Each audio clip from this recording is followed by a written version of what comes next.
कहानी सुनने के साथ साथ चैनल को सब्सक्राइब भी कर दें ताकि रोज नई कहानी आपके लिए लाती रहूं। रावण भले ही एक राक्षस कुल का राजा था, लेकिन उसके जैसा दुनिया में दूसरा कोई व्यक्ति नहीं।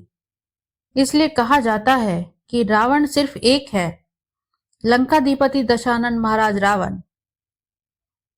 अत्यंत ही बलशाली, महापराक्रमी योद्धा, परम शिव भक्त, वेदों का ज्ञाता और महापंडित था। रावण की विशेषताएं। जैन शास्त्र में रावण को प्रति नारायण माना गया है। यही कारण है कि जैन धर्म के 64 श्लाघा पुरुषों में रावण का नाम भी शामिल है। रावण ब्रह्म ज्ञानी और बहुविद्याओं का जानकार था। वह कई तरह के तंत्र, सम्मोहन, इंद्रजाल और जादू जानता था। रावण के पास ऐसा विमान भी था जो अन्य किसी के पास नहीं था। इसलिए जब रावण मृत्युशैया पर पड़ा होता है, तब भगवान राम अपने भाई लक्ष्मण को रावण ने राजनीति और शक्ति का ज्ञान प्राप्त करने को कहते हैं। रावण ने मां सीता को बंदी बनाकर रखा था और इसी एक पाप की वजह से उसका अंत हुआ। लेकिन रावण शक्तिशाली योद्धा होने के साथ साथ बहुत ही ज्ञानी और विद्वान भी था।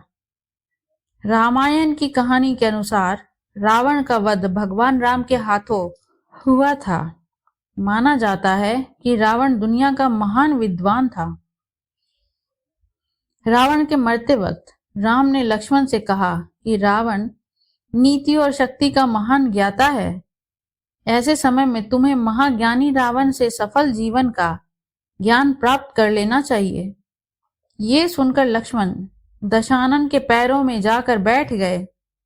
तब महाज्ञानी तथा प्रकांड विद्वान रावण ने लक्ष्मण को जीवन की 3 अमूल्य बातें बताई। आइए जानते हैं उन 3 बातों के बारे में।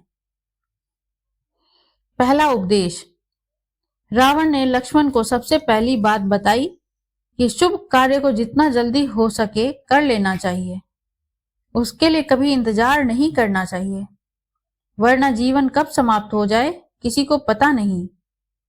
और अशुभ कार्य को जितना टाला जा सके जीवन के लिए उतना अच्छा है।